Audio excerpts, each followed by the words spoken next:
Let me demonstrate how to pull strands. This is one strand of floss. Pick up the end, gently untwist the end.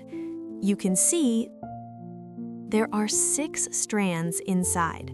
Pick up one of the strands. Gently pull it upward.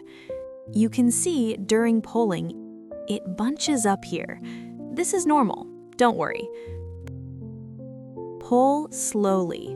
If you pull too fast, it might get tangled and you won't be able to pull it. So always pull slowly. After pulling the thread out, it will straighten out automatically.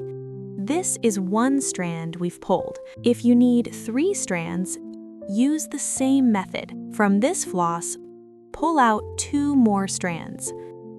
Pull slowly upward. Make sure the thread pulls smoothly. Set the pulled thread aside for later use.